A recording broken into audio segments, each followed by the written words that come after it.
بسم الله الحمد لله رب العالمين والصلاة والسلام على أشرف الأنبياء والمرسلين نبينا محمد بن عبد الله وعلى آله وأصحابه أجمعين والتابعين لهم بإحسان إلى يوم الدين أما بعد بينك يوم السلام عليكم ورحمة الله وبركاته كما يدمك سابا أتي قبا da karatunmu na hadisan manzon Allah sallallahu alaihi wa alihi wa sallam wanda muke yi cikin wannan littafi na Umdatul Ahkam min kalami khairil anam na fadilatu al-Sheikh al-Imam al-Hafiz Abu Muhammad Abdul Ghani bin Abdul Wahid bin Ali al-Jama'ili al-Hanbali al-Maqdisi rahimahullahu ta'ala littafin da ya kunshi hadisai daga cikin sahihul bukhari wa muslim da kuma waɗansu littafai na hadisai waɗanda suka zo amma ba su da yawa kamar wani lokaci za a samu hadisi daga sunan tirmidhi da kuma sunan abi daud kamar yadda malamai suka ce idan an ga hadisi wanda ya fito daga sunan tirmidhi ko sunan abi daud ko kuma hadisin da ba imamul bukhari da muslim ne suka ruwaito ba to kuskure aka samu saboda sharaɗin mai wannan littafi hadisan sahihul bukhari wa muslim to ana iya samu wani lokaci wani hadisi ya zo ya gita haka Allah ya samu dace a darasinmu wanda ya gabata mun yi bayani ko mun karkare akan abin da ya shafi tsintuwa a yau kuma za mu tashi akan abin da ya shafi wasiya a darasi na 64 kitabul wasaya bangaren da zai mana bayani dangane da abin da ya shafi wasiyoyi shine alwasaya mufrad nasa alwasiyya wasiyya haka ma Hausawa suke fali kuma wazaninsa ma'auninsa cikin harshen larabci yayi daidai da alhadiyya alwasiyya alhadiyya alqadiyya waɗannan kalmomi ajinsu ɗaya ne kamar yadda alwasaya ya dace da alhadaya ya dace da alqadaya wajen jam'i kenan su ma ma'aunansu waje guda suke ina fata an gani to mecece wasiya me yake nufi da wasiya ko menene wasiya abinda ake nufi da wasiya shine umurnin da mutum zai bayar wannan umurni zai bayar ne a aiwatar da wani abu ko kada a aikata abin saboda amfaninsa sawa'un hayyan wa mayyita saboda amfaninsa ko amfanin waɗansu jama'a ko amfanin waɗanda ake musu umarni ko hani da wannan al'amari wannan shine definition ko tarifi na ainihin alwasiyya ba da umarni a aikata abu kaza ko ba da umarni kada a aikata abu kaza ina fata an gane saboda haka tsarin shari'ar musulunci an san umarnin da za a bayar abu ne mai kyau karbebe ne halin da za a hana abu ne mai muni ko mummuna saboda haka wannan ma karbebe ne don haka duk mutumin da ya zo mutuwa ya ce a gina masa masallaci kun ga umarni ne mai kyau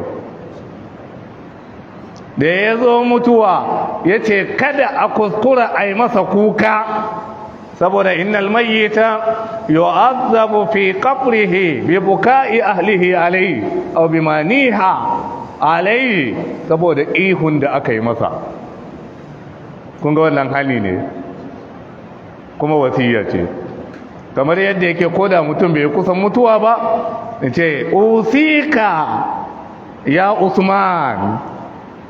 Usman ina maka wasiya wannan aikin da kake yi banda cuwa-cuwa misali kenan to ni na yi kusan mutuwa ne da saura insha Allah ko Usman ya yi kusan mutuwa shi ma da saura da yawa tunda na masa wasiya ai na baki umarni kenan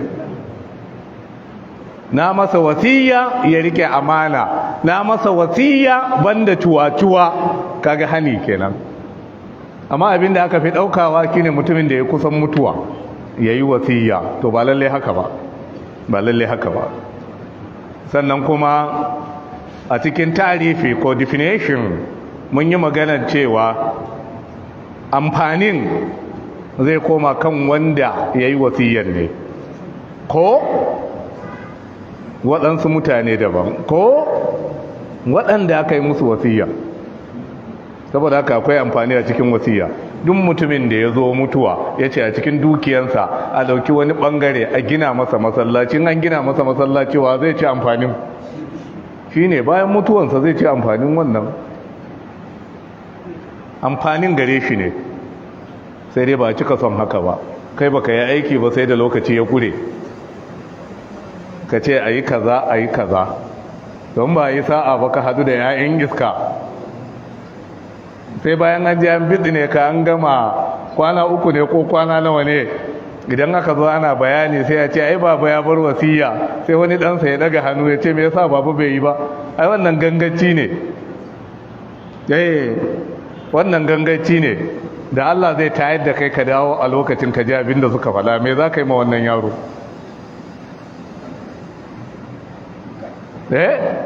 me za ka masa ya ce wasiyan da baba ya yi ba za mu yi ba ya ce baba ya yi ganganci dan sakaci mai yasa tuntunin bai yi ba sai yanzu da ya ga dukiya za ta koma gado hannunmu saboda tsaban mugunta ya ce wai mu masa kaza da kaza ni ba na goyon baya ba za a yi ba shi ne na ce idan Allah ya hura maka rai ka sake dawowa sai ka ji wannan suna cikin wannan kawai sai ga kaful mala'ika ya kawo ka shi wannan da ya magana mai za ka yi masa ina jin wani zai zo ya ce an ya kai ɗana ne kuwa zun zai fara tone-tone kuma musamman a irin yaran yanzu wanda yake ga ilimin addini amma kuma kwakwalwansu ba ta da hankali fiye da haka ma za su fala yasa ake son gidan kana da ƙarfi lokacin da kake da dama ka aiwatar da abin da za ka aiwatar yawai yana ba mu labarin wani ne mai dan hali haka shi ma da ya dan yi abin nan sai da ya kusan mutuwa yana ganin ko da ke tsufa ne da ya zo masa sai ce yana da wani makeken filinsa yana so a sayar da filin idan aka sayar da filin yana son zai gina masallacin juma'a yake so ya gina inda za a rinka karantar da mutane suna sallah yana ganin idan ya yi wannan gagarumin abu in ya tafi lahira ya hadu da ubangijinsa zai ji daɗi ya tara 'ya'yansa ya faɗa musu domin a lokacin ba su yi masa musu ba sai da suka fita sai suka fara gunaguni suka ce ba zai yi ba wannan fili mai tsada a yanzu aka fitar da filin aka sashi a kazuwa zai kai miliyan kaza sai suka ce ba su yadda ba to yaya za a yi ga dattijo shekaru sun yi yawa yaya za a yi kuma 'ya'yansa ne na cikinsa sai wasu suka ce abinda ya kamata shine certificate din filin aje a sace suka je suka sace certificate din shi kuma ya riga ya kudiri aniyan zai yi haka ya tara su ya fada musu sai ya kira waɗansu jigajigai shi ya ɗauka certificate yana nan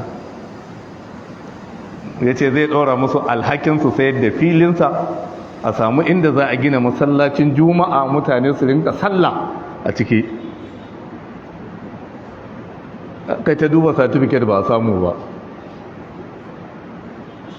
a'a ya ta bincikawa duk inda yake tsammani bai samu ba, to sai ya kira wasu daga cike tambaya, sai aka tsaye kunta masa aka ce yan an sace certificate din ne saboda ba a goyon baya. sai kira waɗannan mutane, ya kira 'ya'yansa, da ya kira su sai ya gabatar da bayani, ya ce ina tambayanku lokacin da na mallaki wannan fili kuna ina. Ya ce ko uwayenku mata ba su yi su fada ba, to tun da kun sace mun certificate ba kwa son yi wannan aiki, duk waɗanda suka sace mun ko wanda ya sace mun Allah ya isa, kuma ko mun je lahira ba ni ba shi, ni ba na bukatarsa. sai wasu suka fashe da kuka, ya ce kukan banza kuke yi. To waɗannan su kuma da aka kira su suka yi musu nasiha, suka ce ba daidai ba ne, tun da ya ce zai yi haka da dukiyansa ko haƙura. Su kuma suna ganin kamar ya mutu babu wani abu mai tsada sai wannan.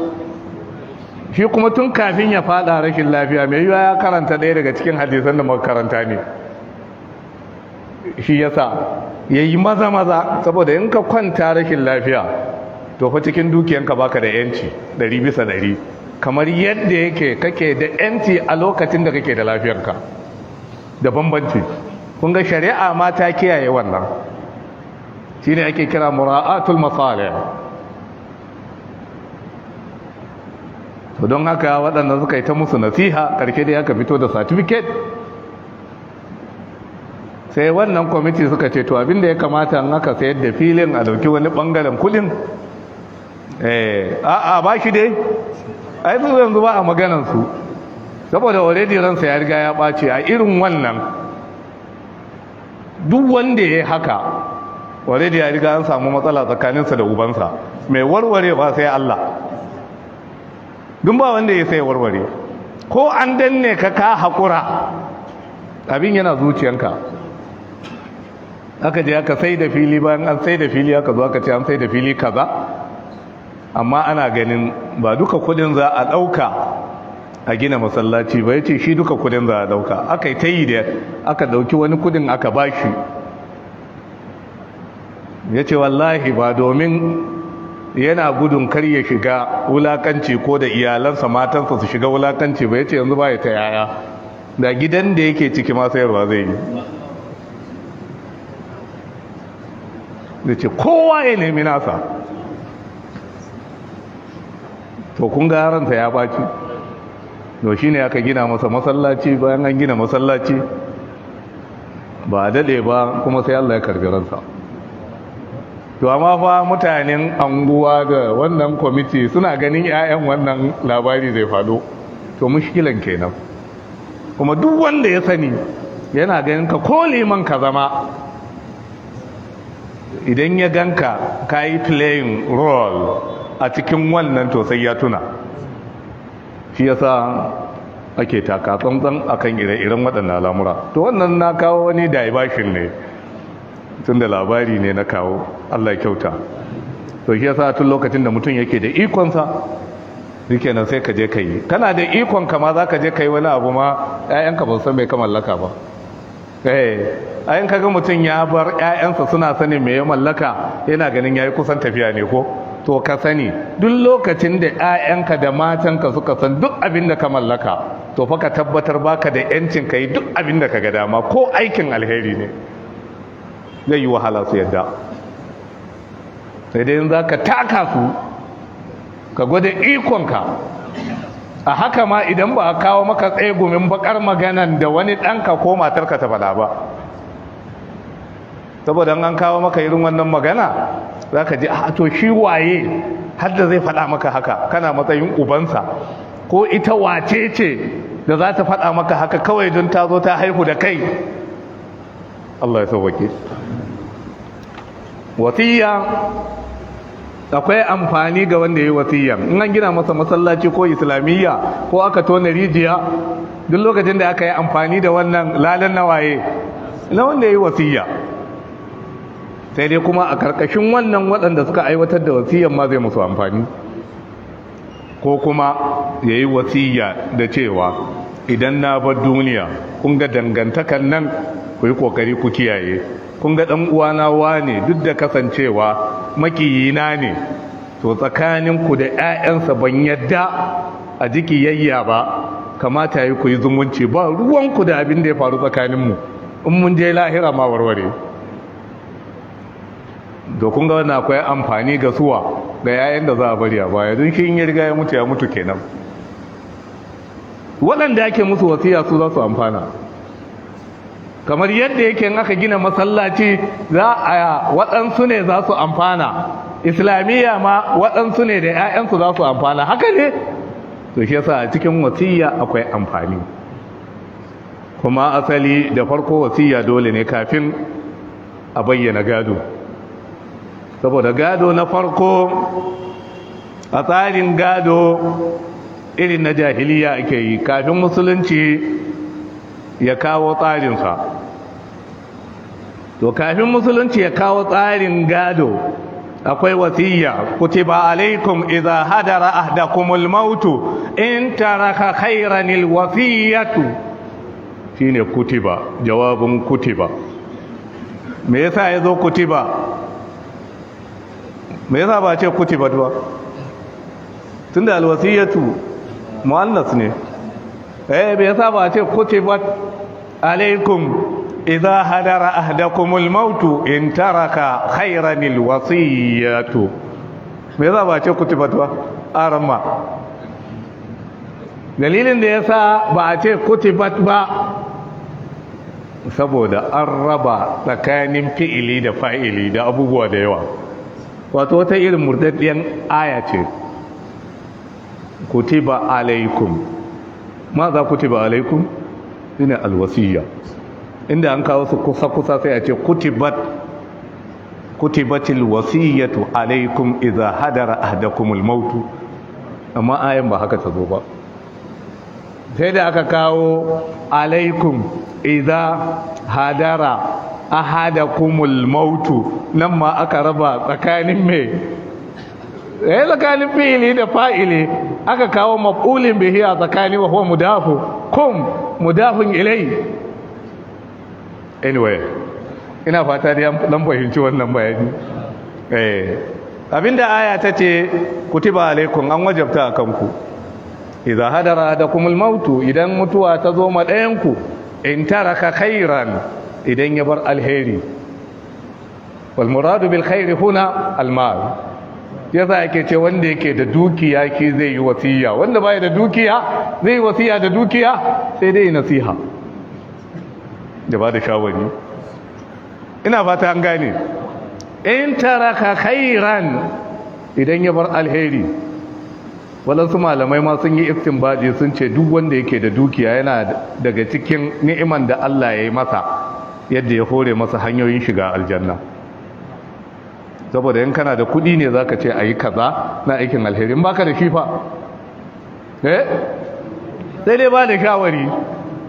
anan ma an ga dama a karba, don baka da kokobo zaka ba da shawari 100 ba a karba ba, tunda ana ganin talauci yana dukanka, mai yiwa tunaninka ma ba zai yi saiti ba, balle har ka faɗi magana a lauka. amma dai in an yadda da tunaninka da hangen nesanka, to za ka iya faɗin magana baka da koko ba a lauka, ba ka zaya kana kyashi ma wanda yake da shi ba. abinda yake lalata mu a yanzu kenan, mutum yana kyashi ma wanda yake da shi. Allah kyauta. saboda haka abinda aya ta ambata kenan, lil walidaini wal aqrabina haqqan alal muttaqin ko al musinin. lil walidaini ga iyaye saboda babu gado, wal aqrabina da dangi na kusa. wannan Allah tabaraka wa ta'ala ya dora ki wajibi ne a bisa bayin Allah, dole su yi haka. za a kira mai shaida wanda za a fala masa wasiya, aka ce idan ya ji kuskure ya ba da shawari ya gyara. kuma duk mutumin da ya zo mutuwa ya ce ina wasiya ka rubuta ko kuma ka kiyaye amin kaza, to fa shi ya fita, nauyin ya koma kan wanda ya karbi magana. ina fatan an gane to wannan shine tsari. Amma daga baya da Allah tabaraka wa ta'ala ya raba gado sai manzo Allah ya ce inna Allah qad ata kulli dhi haqqin haqqahu fala wasiyata liwarithin. Allah ya bada kowane mai haƙƙi haƙƙinsa, don haka ba a wasiya ga mai gado. Wannan a matsalan annas abinda ake kira abrogation shine annas na soke hukunci da hukunci, wannan matsala tana ciki. Saboda wannan hadisi yayi tabaibayi ma cewa lil walidaini wal aqrabina, ashe duk waɗanda suke gado Allah ya ambace su ba za a ce a ba su kaza cikin wasiya ba, sai dai al aqrabina iyaye kan automatically babu yadda za a yi mutum ya mutu ya bar iyayensa ce ba za su yi gado ba, sai dai in ya bar bai bar komai ba. Domin ko allura ya bari ko kamar wannan pencil inda iyayensa suna nan dole a raba da su da yayansa, sai dai mutum zai yafe. Saboda in dukiya ba ta da yawa kana iya cewa kai ka yafe, in ka yafe shi kenan ana iya soke ka sai a ba da waɗanda ba su yafe ba. Amma dai mutum ya mutu ya bar mahaifinsa a ce baya da gado, sai dai idan mahaifinsa ya yi masa li'ani, ya yi li'ani da uwarsa, ya ce billahi allazi la ilaha illahu ba ɗana ba ne. Idan sun yi haka sau 5 a gaban al'umma shi kenan babu gado tsakani.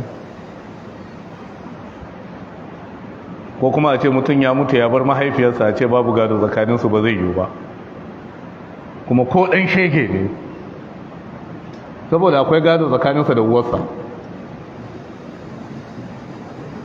Ubansa ne ake lalume ba san yana yake ba, in ko an samo ubansa tun da shege ne, ko da yake su ne shegun a to su ne shegun, amma dai hausa suna ce shege kaji yaro shi ba bayi da laifi, bayi da laifi ta ko'ina. Saboda haka da shi ɓoyayyen ubansa da ita uwar da ta ɗauki cikinsa ba tare da aure ba su ne shegun, yadda al'amari yake ke. Allah ya kyauta. Wannan kenan tun da aka samu wannan tsari sai ya kasance wasiya. Waɗansu malamai suna ce mutum yana da dukiya dole ne ya yi wasiya ma waɗansu danginsa waɗanda ba sa gado, ko kuma mu talakawa domin ya ƙara aikin alheri. Wasu kuma suka ce wasiya mustahabi ne domin saboda ƙari ne na ayyukan lada. Mutumin da yake da dukiya da yawa miliyoyi, da ya zo mutuwa sai ya ce a ɗauki miliyan 100 a cikin dukiyata, a gina masallaci, a gina islamiyya, a tone rijiyoyin burtsatsai. Miliyan 100 bayan kuma a can baya ya yi. To kun ga domin ya ƙara makansa ayyukan alheri ne, tunda ba wajibi ba ne, ba farilla ba ne. Wannan shi ne hadisi na farko, hadisi na 309. عن عبد الله بن عمر رضي الله عنهما أن رسول الله صلى الله عليه وآله وسلم قال ما حق امرئ مسلم له شيء يوصي فيه يبيت ليلتين إلا ووصيته مكتوبة عنده. وانا حديث عبد الله بن عمر ne Allah shi kare yadda da su, manyan sahabbai na manzon Allah sallallahu alaihi wa alihi wasallam. Ubadala kuma haka yake so, ubadala su kasance mutanen kirki, ba matsiyata ba, ko kuma a samu ɗaya ya fandare ya zama matsiyaci, ba a son haka. Ana son dukansu su kasance mutanen kirki, kamar yadda Abdullahi da mahaifinsa Umar ɗan Khattab suka kasance mutanen kirki, manyan sahabban manzon Allah sallallahu alaihi wa alihi wasallam. Anna Rasulullahi sallallahu alaihi wa alihi wasallam qala, Abdullahi dan Umar yace annabi yace ma haqqu mri'in muslimin, menene haƙƙin mutum musulmi, lahu shay'un yusifi, yana da wani abu wanda zai yi wasiya cikin sa, yabitu lailataini, yayi kwana biyu, ya kwana darare biyu.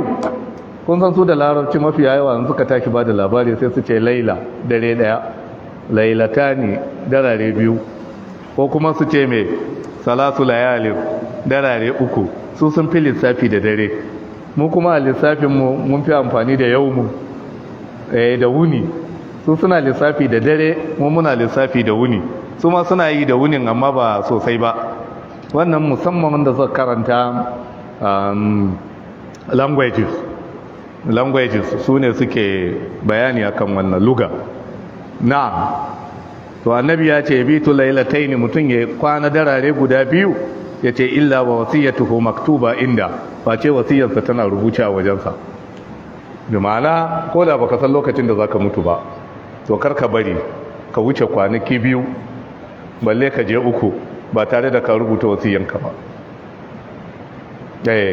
tunda daman ko dai ka rubuta ko baka kafa shaida ba wannan rubutun kan nan hujja ce ana samun mutane da yawa suna da diyarin ɗinsu ko suna da waɗansu document ɗinsu na musamman wanda mutum zai rubuta to sai ka rubuta wasiyanka a ciki kuma kana mutuwa iyalanka sun san inda kake ajiye muhimman takardu domin hankalinsu zai fara tafiya wajen menene certificate ɗinka da check ɗinka da sauransu to sai su ga wannan wasiya rubuce ko baka kafa shaida da matarka ko da 'ya'yanka ba kafa shaida da kowa ba inda kai ka rubuta abinka hujja ce duk wanda ya tawaye bai aiwatar maka ba to a lahira sai Allah ya shari'a tsakaninku da shi don ana iya samun wani gigiceccen yaro ya ce ai ba rubutun baba ba ne ai ba rubutun baba ba ne ko da a lokacin da baka da lafiya ne ka rubuta saboda lokacin da kake da lafiyan ka rubutun da za ka yi da bambanci da lokacin da baka da lafiya daga mutum yana rubutun ba kaman yadda ya saba ba amma da yan aka samu expert za su ce wannan rubutu da wannan duk ɗaya ne sai dai wannan kaman yayi da sauri ne ko kuma yayi yana cikin lalura za su iya faɗi ana samun waɗannan masu basira to balle kuma a ce ka kira wani ka faɗa masa sai dai abinda aka fi so in ka kira alaramma ka faɗa masa shi kuma sai ya kira usman ya ce kai ma ka zamo shaida su zamo su biyu don waɗanda ake tsoro magada idonsu yana iya rufewa akan samu a rubuce masu yi tawaye balle an faɗa da baki ko murya aka dauka a dai zamani irin na yanzu sai sun yi musu kuma a samu wani lalataccen lauya ya goyi bayansu ya karbi kudinsa in an je lahira kuma duk a bijiro da su amma kai da kai wasiya ba a aiwatar ba ka kubuta saboda Allah ta'ala zai baka ladanka to wannan hadisi da muka karanta yana gwada mana muhimmancin mutum ya rubuta wasiyarsa ya ajiye sai dai kuma malamai sun ce yanzu misali kamar Usman ya rubuta wasiyarsa sai ya ajiye yanzu kamar Usman yaushe yake masa zamanin mutuwa kun ji na yi wata tambaya ko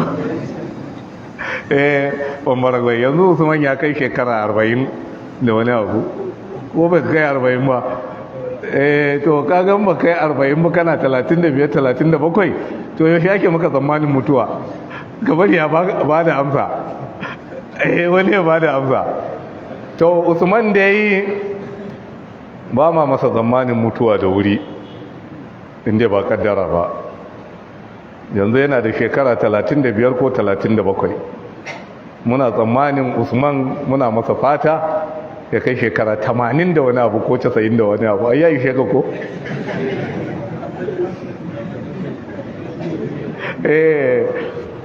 to ya rubuta wasiyansa yanzu shekara 30 da wani abu sai Allah ta'ala ya ja kwanansa zuwa shekara 90 da wani abu shikenan in mutum ya rubuta wasiya baya da yancin ya canza ba haka bane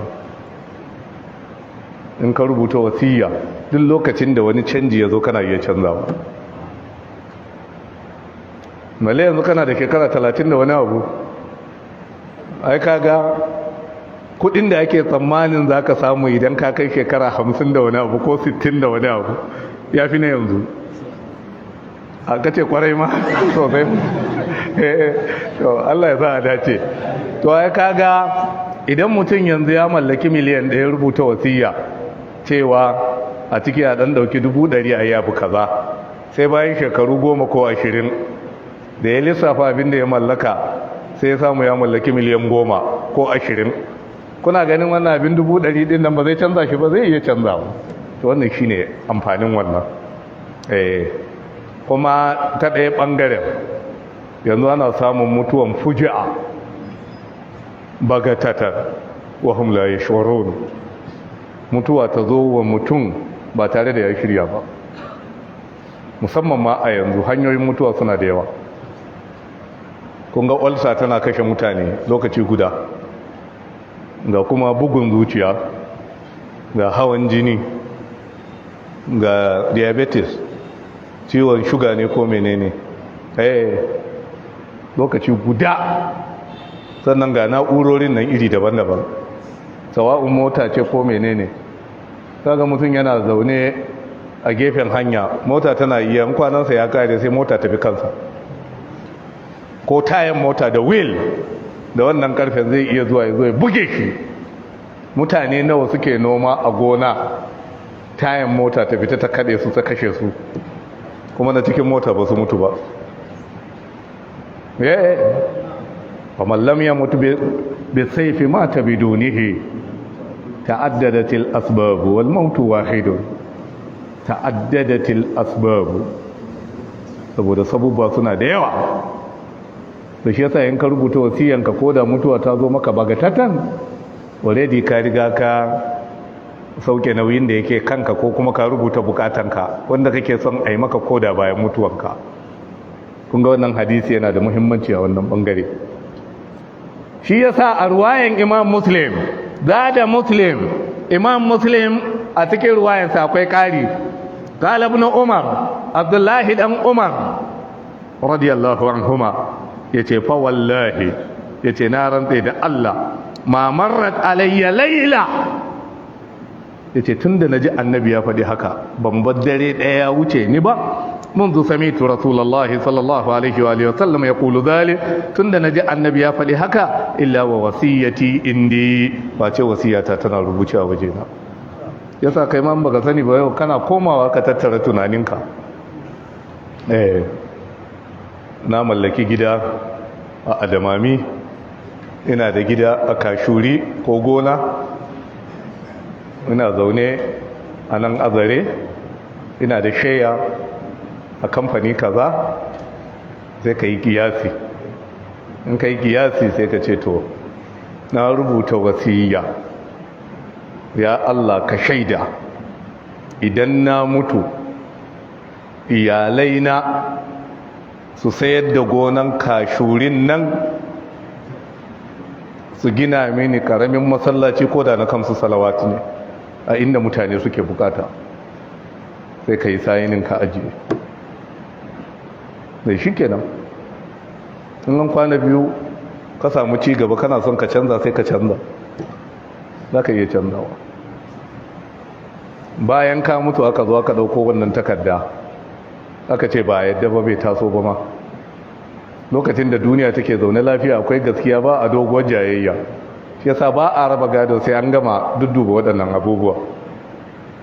akwai ma waɗansu abubuwa guda 4 ko guda 5 da suke rataye da gado kafin a raba gado.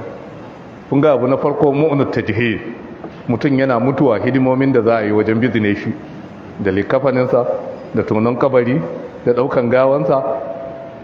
tunda motar daukan gawa ta masallaci fi sabilillahi, masallaci su suke zuba mai ne? ba su za su zuba mai ba.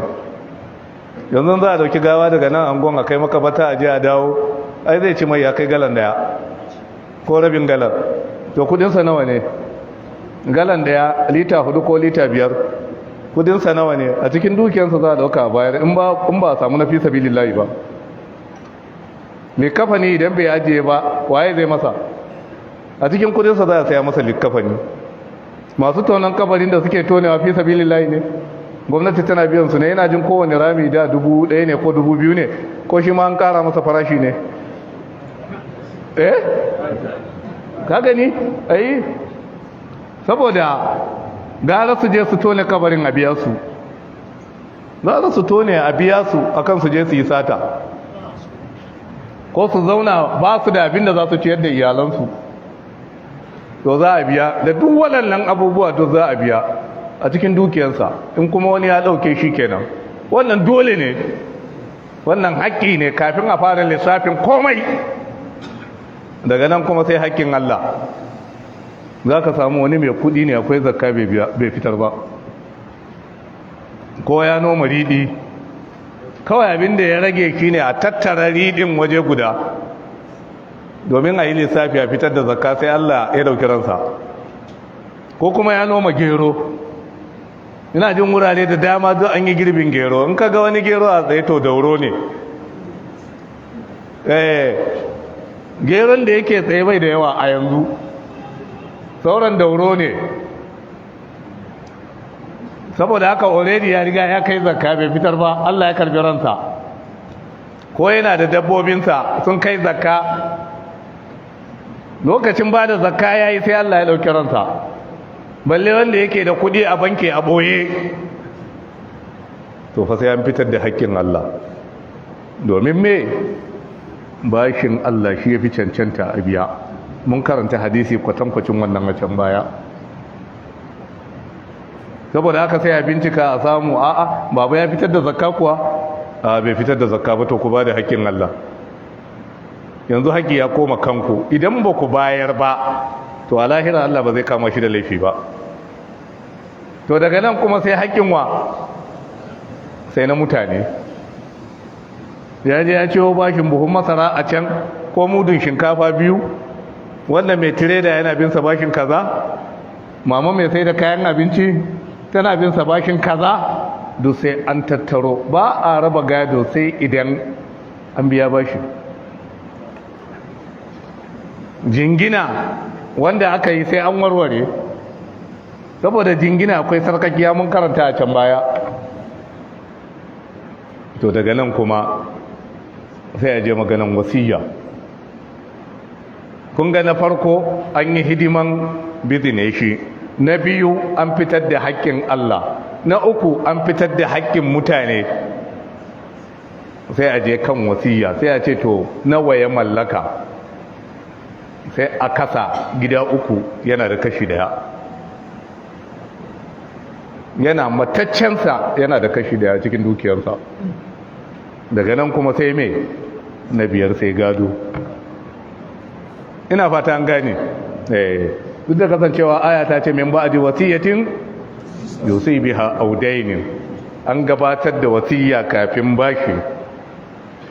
Min ba'di wasiyatin yusi biha aw daynin, min ba'di wasiyatin yusa biha aw daynin.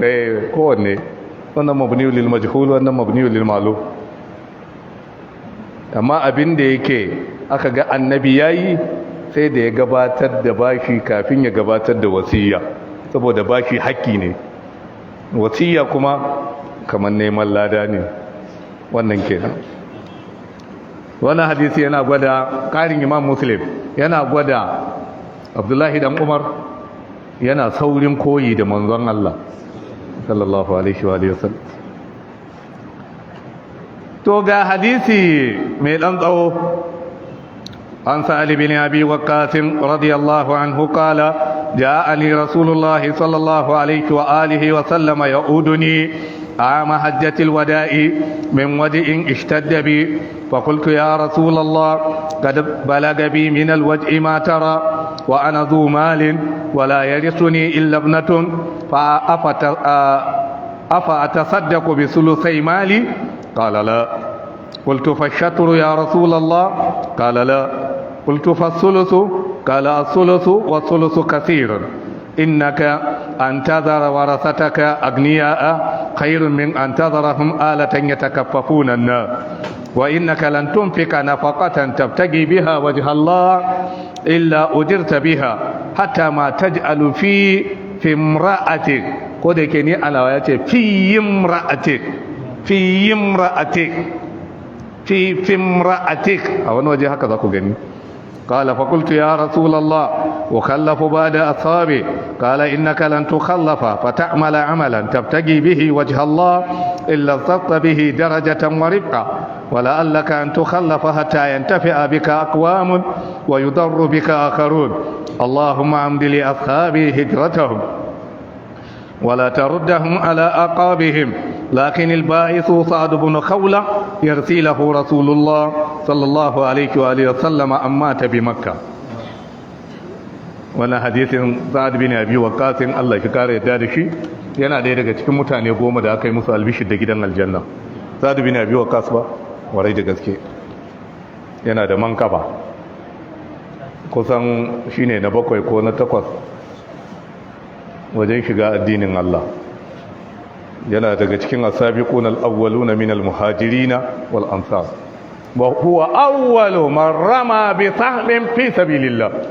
ko wajen jihadi ma shi ya fara harbi da kifiya. A yakin da aka yi na Uhud, Ali bin Abi Talib yake cewa ban taba jin annabi ya hada iyayensa sau biyu wa mutum guda ba kamar yadda ya hada ma Sa'ad bin Abi Waqqas. Saboda ana kawo farmaki ma annabi, Sa'ad yana tsarewa. Manzo Allah yana cewa fidaka abi wa ummi, yana ce irmihim, yana ce harbe su saboda ya iya harbi da kifiya. Saboda haka ko gungun mutane sun zo shi kaɗansa yana iya mayar da su. Yasa jarumawa suka samu daraja a cikin musulunci, amma banda matsorata. Yasa ake son jarumtaka a cikin musulunci, ake son kwazo banda lalaci. To Sa'ad bin Abi Waqqas kun san mutumin Makka ne, tunda yana daga cikin asabiqun al-awwaluna min al-muhajirin wal ansar, wanda aka ce kusan na 7 a cikin musulunci, ai mutumin Makka ne. Tun musulunci yana farko ya karbi addinin Allah. Ana cikin haka sai ya hijira daga Makka zuwa Madina. Da ya hijira daga Makka zuwa Madina, sai aka zo hajjatul wada, hajjin bankwana da annabi zai yi ɗibi sahabbansa da yawa. Daga cikinsu akwai muhajirai wanda rabonsu da Makka shekaru da yawa, wasu gidajensu na nan. To Sa'ad bin Abi Waqqas ana zuwa Makka sai rashin lafiya ya kama shi, kuma abin yayi tsanani ko tashi ba iya yi, kai har ma yayi tsammanin mutuwa. To alhali akwai wata magana ko akwai wani abin da ake jin tsoro. Duk wanda ya hijira daga Makka zuwa Madina ko daga wani wuri zuwa birnin Madina, sai kuma dalili yasa ya koma inda ya bari tun da farko, ya ci gaba da zama, to kamar hijiran sanda ya lalata ta, balle a ce ya mutu a wajen. A'a, dukkan sahabban da suka kasance muhajiruna suna jin tsoron wannan. A wata ruwaya ma aka ce har annabi baya son haka, domin saboda kaman ka warware aikinka. Akwai sahabin da aka je Makka Allah ya karbi ransa, sai ya kasance sahabbai suna tausaya masa, duk da kasancewa ya zo hajjatul wada'i ne, sai tsautsayi ko kuma karan kwana Allah ya karbi ransa. To da za ka bincike ainihin zuciyarsa, shi ba ya son haka, ya fi son Allah ya karbi ransa a birnin Madina tunda already ya yi hijira. To abinda Sa'ad bin Abi Waqqas ya tsorata kenan, yana kwance bai da lafiya, sai manzon Allah ya kawo masa ziyara ta gaisuwar rashin lafiya. Manzon Allah yana shigowa yace yawa dama akwai abin da ya dame shi. Yace ya manzon Allah, ni ina da dukiya mai yawa. Yace ina da dukiya mai yawa, babu wanda zai gaje ni sai ya mace kawai. Saboda haka tunda ya mace ce tana da rauni, a ka'idan gado idan mutum ya mutu ya bar yarsa mace guda daya, nawa ne rabonta? Annisu, rabi. To rabin kuma ya zai da shi? Abinda dai Qur'ani ya ce rabi, wannan suka ce ɗaya rabin kuma raddun alaiha, sai a sake mayar mata. Wasu kuma suka ce zawil arham, a nemi zawil arham. Wasu suka ce al'asaba, akwai al'asaba waɗanda Qur'ani bai ambaci rabonsu ba, shi yasa ya ce ba mai gado na sai ɗiya mace, amma yana da ‘yan uwa. To ko sawa'un zawil arham, sawa'un al'asaba, to dai mai gadonsa mace ce guda ɗaya, kuma rabi ne za a bata. Idan su biyu ne kuma suna da tusa, suna da sulusani. Idan su uku ne ko su hudu fa, tusa din ne, za su raba daidai wa daidai a tsakaninsu. to wannan kafin mu shiga babin gado don akwai babin gado a gaba. Da fatan masu lissafi za su shirya da biro da takarda, ko za mu kawo misali mu ce a raba. zai ce to tun da ina da dukiya kuma ɗiya mace ce za ta gaje ni, dukiyan nan ya mata yawa, ina son in wasiya da 2/3 dukiyata, in ya so in bar 1/3. annabi ya ce a, ya ce rabi, annabi ya ce a, ya ce 1/3, annabi ya ce 1/3 yana da yawa, amma bai hana shi ba, sai suka tsaya a nan. saboda haka wannan yana gwada cewa duk mutumin da ya zo mutuwa kafansa ɗaya na duniya ɗaya na lahira, 1/3 shine yake da haƙƙi a kai.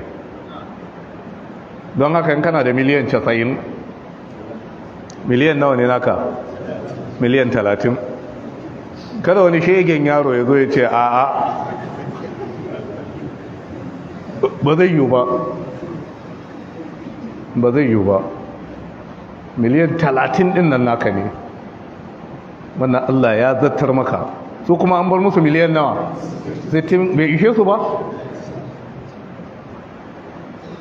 tunda idan sun gaji wannan dukiyar an je lahira, in an je lahira kai fa za a tiziye ka sai ka yi bayanin miliyan 90 yadda ka samu. su ko da suka ci gadon miliyan 60 din na fa ba mai tare su, don tsarin kenan. ai duk dukiyar da ka same ta gado, ko da wanda ka gada babanka barawo ne, ka gaji wannan dukiya, kai in ka je lahira sai dai a tare babanka, kai za ce je ka aljanna in baka yi tsiya ba.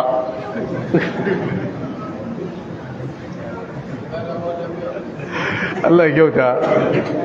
to kuma sai suka shiga wata magana, tunda ya ce 1/3 yana da yawa. da ce dalili shine ka bar magadanka su samu dukiyan da za su gada, shi ya fi alheri akan ka bar su ba su da komai suna roƙon mutane. wannan shi yake gwada cewa shi idan mutum ya bar gado wa zuriyansa to Allah zai ba shi lada. su kuma abinda ake fata shine su yi aikin alheri, kada su yi aikin ziya. sai kuma suka shiga wata magana again, wadda yake wannan magana ƙari ne akan wancan ƙarin bayani ne. tunda suna tsoron ba sa son su mutu, sai shi Sa'ad bin Abi Waqqas ya ce ma annabi, yanzu duk ƴan uwana za su tafi ne su banne a Makka a wannan yanayi, ni ina tsoron ba na son na mutu a Makka, ba na son na mutu a Makka. sai annabi ya gwada masa cewa ba za ka mutu ba, a yanzu ba za ka mutu ba. ya ce Allah ta'ala zai ja kwananka yadda za ka yi aikin alheri, Allah ya kara maka lada, za ka amfanar da waɗansu mutane, za ka cutar da waɗansu mutane. abinda ake nufi zai amfanar da 'yan uwansa musulmi, zai cutar da kafirai. sai annabi ya bar wannan magana, ya ce ya Allah, sahabbai na da suka yi hijira ka tabbatar musu da hijiransu, ko da kuwa sun mutu a inda da suka yi hijira suka bari. tunda akwai ɗaya daga cikin sahabbansa ko biyu daga cikin sahabbai sun mutu a Makka, shine annabi yake wannan addu'a, yana ce Allah ka karbi hijiransu, kar ka bata musu hijiransu. to kun ga wannan hadisi yana karantar da mu abubuwa da yawa, shi yasa na faɗe a dunkule saboda yanzu zan yi fasara a gurguje. an Sa'ad bin Abi Waqqas radiyallahu an, hadisi daga Sa'ad bin Abi Waqqas, Allah ki kara yadda da ki, kala yace ja'ani rasulullahi sallallahu alaihi wa alihi wa sallama ya'uduni, lalle annabi ya kawo mun ziyara ta rashin lafiya ama hajjatil wada'i, a shekaran da ya hajjin bankwana, min waje'in daga ainihin tsananin rashin lafiya, ishtadda bi, wanda ya tsananta gare ni. wa qultu, lokacin da annabi ya iso wajena sai na ce ya rasulullah, ya manzon Allah, qad balaga bi min alwaj'i ma tara, kaga rashin lafiya da ciwo ya kai ni matuka kamar yadda kake gani. wa ana zu mali, ni din nan ma abocin dukiya ce mai yawa, wala yarisuni illa ibnatul li ko illa ibna wato babu mai gado na sai diyata guda daya ko ba zai yi ta kwashi dukiyan ba ita kadanta ce afa atasaddaqu bi sulusai mali shin zan iya sadaka da 2/3 dukiya ta yi wasiya qala la annabi yace ba zai yi ba qultu fa shatru ya rasulullah to rabi fa ya manzon Allah qala la annabi yace ba zai yi ba qultu fa sulusu sai nace 1/3 fa qala as-sulusu sai annabi yace 1/3 wa sulusu kathirun a wata ruwaya wa sulusu kabirun ya ce 1/3 yana da yawa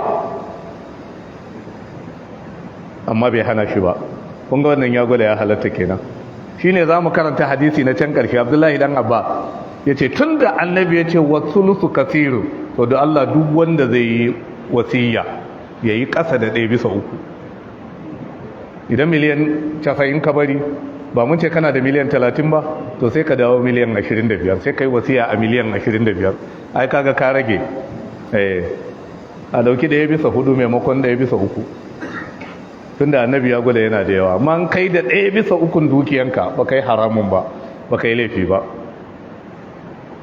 kuma sai annabi ya kara da cewa innaka yadda al'amari yake shine kai din nan an tadara warasataka agniya'a ka bar magadanka mawadata saboda abinda ka bar musu suka gada khairu min an tadharahum alatan yatakaffafuna an-nasa yafi alheri ka bar su talakawa suna roƙon mutane saboda haka in ka bar gado karka dauka baka da lada kana da lada sai dai kai tarbiyyan waɗanda za su ci gado domin kada su yi aikin barna na'am wa innaka kuma lalle kai din nan lantun fika nafaqatan baka yi ciyarwa ba kafin ka bar duniya a cikin dukiyanka in ka dauki wani bangare ka ciyar da gidanka tabtagi biha wajh Allah wanda kai domin ka ga fiskan Allah illa ujirta alaiha face an baka lada to masu gida ciyar wanda muke yi ma iyalanmu muna da lada gurgurdan yawan iyalanka gurgurdan ladan da zaka samu to me mata daya da ya'ya biyu ko uku kacal ko da ke na hango wani mai gida na barin sassauta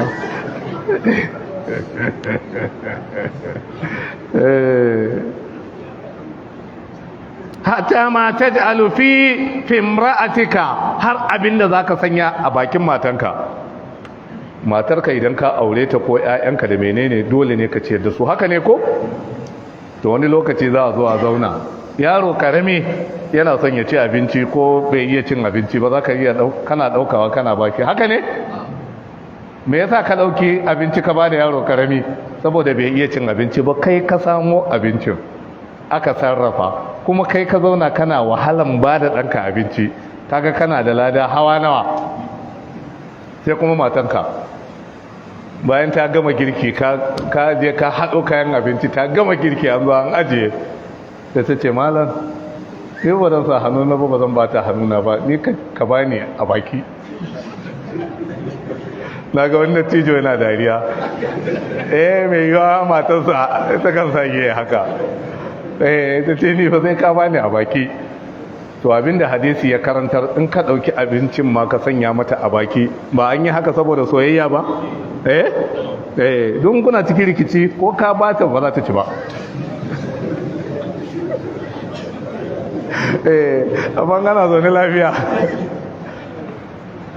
sai ka ɗauki abincin sai ka sa mata a baki kaga ya gwada baka da girman kai kai fa kai buge-buge ba a san wahalan da ka sha ba wajen neman abincin ita na tafa sarrafawa ne kayan haɗe-haɗen ma duk kai ka haɗa sannan kuma ta ce ita ba za ta ci ba sai dai ka sa mata a baki kuma sai ka ɗauka ka sa mata a baki to wannan ɗaukan loma ɗaya da kai ka sa mata a baki Allah zai baka lada tunda ka raba ta da iyayenta yanzu ta dawo hannunka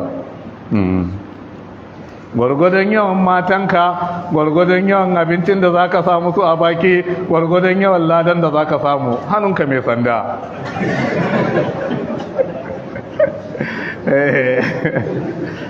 na'am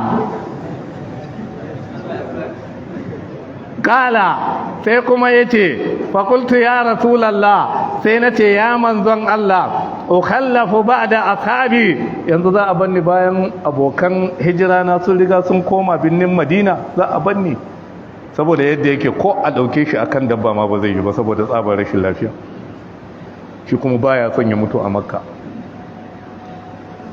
kala sai annabi ya ce masa ka kwantar da hankalinka ya ce innaka lan tukallafa ba a barka a binnin Makka ba fa ta'amala amalan tabtagi bihi wajh Allah wanda zaka yi aiki domin ka ga fiskan Allah illa zakta bihi darajatan wa rif'a fa ce ka samu ƙarin daraja da daukaka saboda haka duk yanayin da ka samu kanka a cikin kai aikin alheri Allah zai kara maka karka damu kana da kyakkyawan niyya uzuri ne ya tsayar da kai lalura ce kai hakuri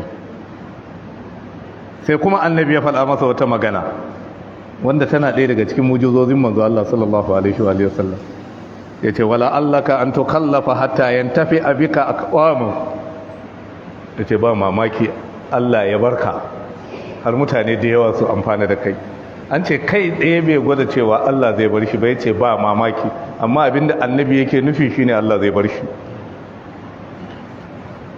a zamanin waye ba duniya a ta sabanin da aka yi tsakanin Ali bin Abi Talib da Muawiya bin Abi Sufyan Sa'ad bin Abi Waqqas yana da rai ya ga khalifancin Abubakar bin Abi Quhafa shekara 2 da wani abu ya ga khalifancin Umar dan Khattab shekara 10 ya ga khalifancin Usman bin Affan shekara 12 bayan wannan rikin lafiyar da yake ganin gaki hajaran majaran zai tafi kuma ko a rayuwa muna ganin haka mutumin da za ka ga kamar yanzu zai tafi sai ga wanda yake ganin yanzu zai tafi shi zai tafi shi wancan din bai tafi ba Allah ya sa mu cika da imani yace hatta yantafi abika aqwamun wa yudarru bika akharun har wadansu amfana da kai saboda me saboda alherin da zai fito da gare ka wa yudarru bika akharun wadansu kuma su cutu saboda kaman kafirai kenan shine aka ce babban aikin da yi shi ya jagoranci yakin farisawa sai da ya kace-kace da su kafin shekaru su masa yawa ya kasance ba ya zuwa ma yaki